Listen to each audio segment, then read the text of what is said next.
Good evening, my name's Greg Hick. Tonight we will be presenting our findings for Assessment 2.1 for RMIT's course Introduction to Management, which is focused on how managers manage teams in organisations. My teammate Janessa Liu will be presenting the research and analysis, and the third member of our team, Abhinav Singh, will be available at the end of the presentation to answer any questions. From clothing stores to restaurants, managers can be found in any establishment. Not only is a manager an authoritative figure to employees, they are also the spokesperson between shareholders and stakeholders of an organisation. Bringing value to the company, they ensure the success of a business through planning, directing and establishing goals. In simpler terms, managers are essential to any business. Today we'll be looking at a familiar enterprise, EasyMart, one of the top leading convenience store operators in Australia, focused on providing an outstanding customer service behaviour, an atmosphere of shopping easiness and a vast variety of top quality branded products. EasyMart now has over 200 outlets with its unique shopping experience. We spoke with Mohammed Ali, a general manager of 3 EasyMart branches in Melbourne's CBD, while currently studying for a master's degree in business management. Ali had received formal training at the head office of EasyMart for 1 month. This exclusive training included taking orders, working with suppliers, calling in deliveries and managing store employees.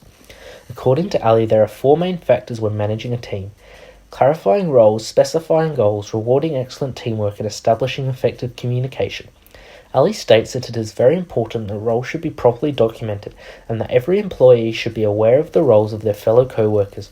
By clarifying roles, efficiency among workers to achieve objectives will increase.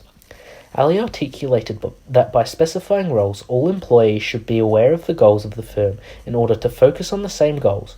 For EasyMart, this involves increasing foot traffic in their customer base, ensuring product display, developing sustainability and network, and more. By doing so and sharing their views, Ali's co-workers grow closer on a psychological scale. Ali's third main method he uses to encouraging employee unity is by rewarding excellent teamwork. In this case, the reward not only includes moral approval but also increase in financial pay through a bonus. Employees are a crucial part of the company, so by boosting their confidence through pay, Ali adds value to the EasyMart organisation. It is also a responsibility of the EasyMart organisation to reward their best employees. Last but not least, Ali establishes effective communication by being honest and open to employees. Ali sets a groundwork for employees to be honest and open as well.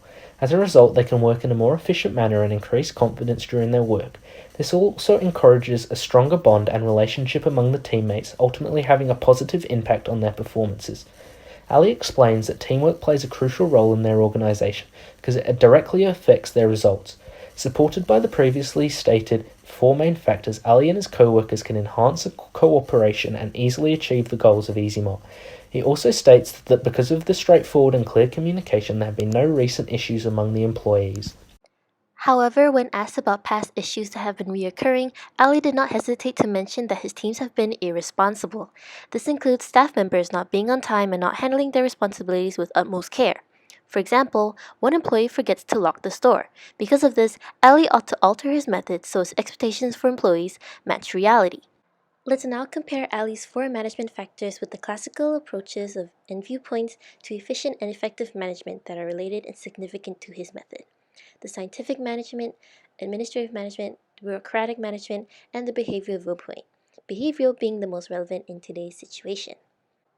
To begin, let's look at scientific management, developed by Frederick Taylor in the 1990s. It emphasizes careful selection and training of workers and supervisory support, the main focus being high productivity.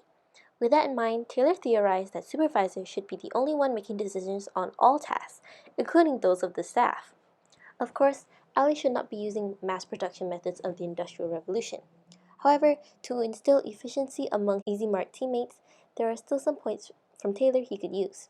Being a manager is more than just being an authoritative figure, it is being an example.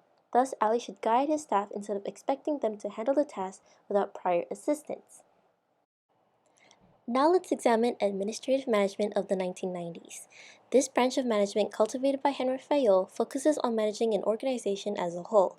Ultimately, one must consider the variables that affect the employee's performance in order to determine how tasks and responsibilities should be handled. Initially referring to the clarify roles, Ali listed duties employees have each. Instead, Ali should determine which staff members are best suited for each responsibility.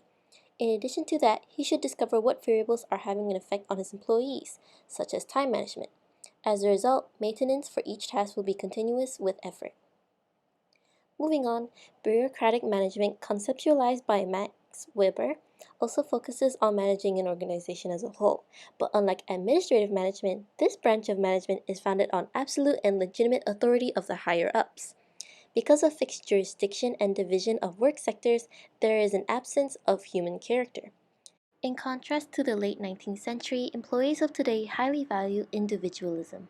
A majority of Ali's staff are millennials and are willing to work if they share the same values. Because EasyMart's objectives are profit orientated, they have begun to slack off. Correspondingly, Ali should reiterate rules and mention the consequences of poor performance. Bringing attention to human behavior, the behavioral viewpoint of Mary Parker Follett is most compatible with the modern workforce. Follett concentrated on how democracy and how organizations can be harmonious under collective responsibility. She viewed business as not just an economic institution, but also a social institution. Other values millennials prioritize are a safe environment and free expression.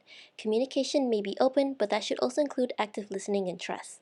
By strengthening intimate bonds, Ally can incentivize his staff with not just financial pay, but also personal purpose. This adds value to the organization for the staff and vice versa. Tying it all together, Ali can enforce stability and efficiency within his teams and improve his staff's performance by adopting some methods of the 19th century, such as Follett's behavioral viewpoint. By centralizing and prioritizing the needs of his employees, such as relationships and understanding behavioral differences, Ali can have his expectations meet a reality.